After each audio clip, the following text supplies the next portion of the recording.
Curious George visits the dentist. Curious George visits the dentist.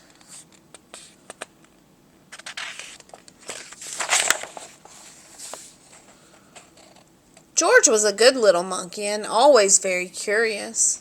When he visited his neighbor, Miss Ross, he was especially curious about her gleaming basket of fruit. That bright red apple on top looked too perfect to be true.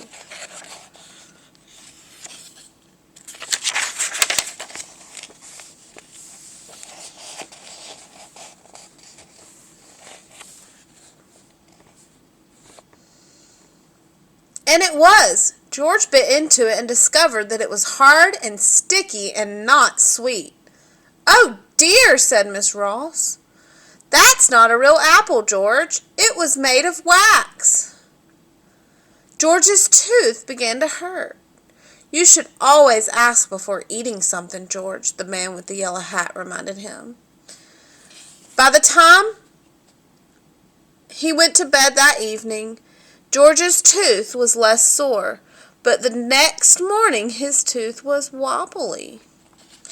His mouth felt so strange that George couldn't even enjoy his favorite pancake breakfast.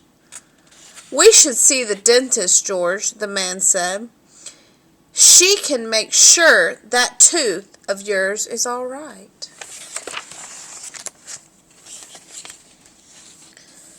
The man explained that the dentist was a doctor for teeth, but George didn't want anyone to touch his tooth. What if it hurt? George walked along the path to the dentist's office with his friend, his steps getting slower and slower until he ran off to pick a daisy. "That's very pretty," said the man, chasing after George. "But we have an appointment and we should not be late." You'll be a good little monkey, won't you?" George nodded. He always wanted to be good. The waiting room was a welcoming place. There were lots of things to see and do. One by one, the young patients were called away by a woman in a white suit. George watched them go through a red door, each holding on to a grown-up's hand. One frightened boy was carried in by his mother. George was glad he wouldn't have to see the dentist by himself. "George, you're next," the woman announced. George was sad to put down his book, but he was also a little curious about where the children were going.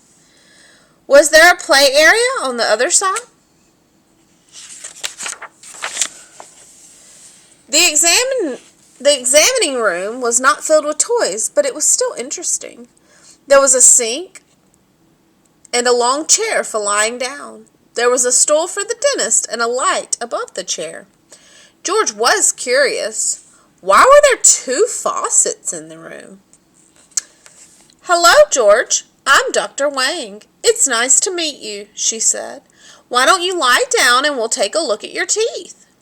George saw a row of silver dental exam tools on the counter. They were long, shiny, and pointy. He hid behind the man. "George, would you like me to try out the chair first?" the man asked. "Great idea," said Dr. Wang. The man lay down. Open your mouth wide." The dentist shined the big light down into the man's mouth. She took out a small white instrument to take a closer look at each tooth. "This is a mouth mirror." George watched. It didn't look too scary.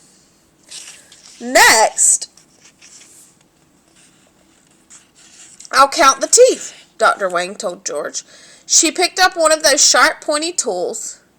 "This is an explorer. 1, 2, 3, 4. The man then exclaimed, "Ow!" "Uh-oh," the dentist said, and George ran away.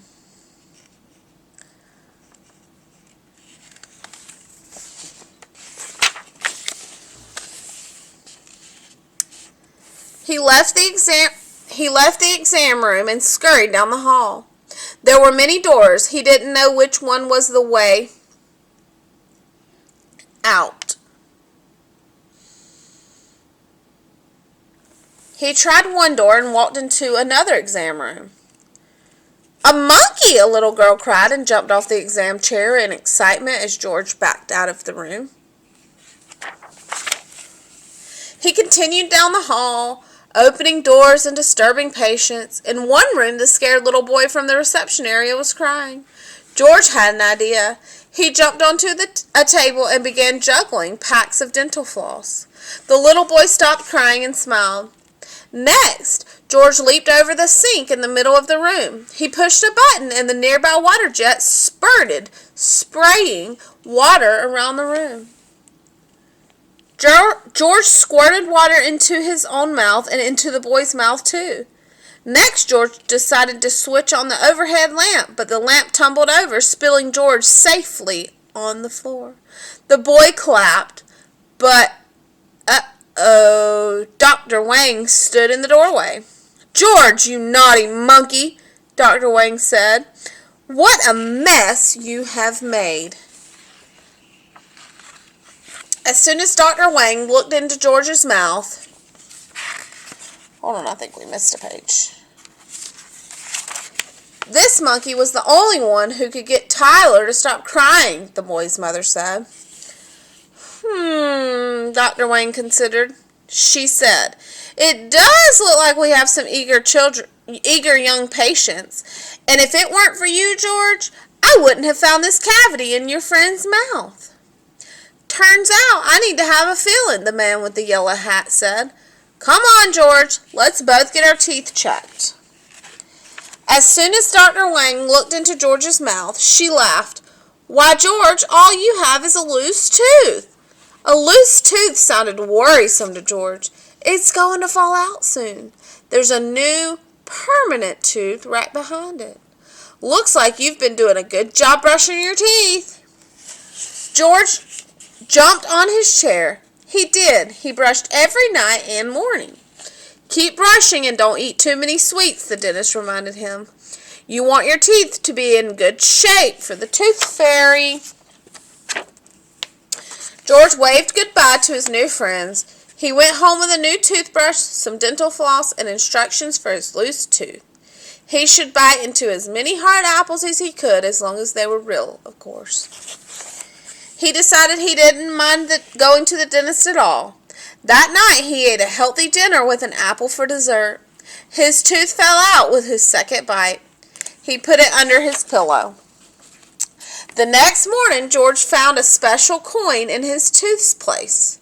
When Miss Ross came to check on George that afternoon, George proudly showed her his coin from the tooth fairy. Miss Ross laughed and said, "Well, that was a quick way to lose a tooth, but I don't recommend it next time." The end.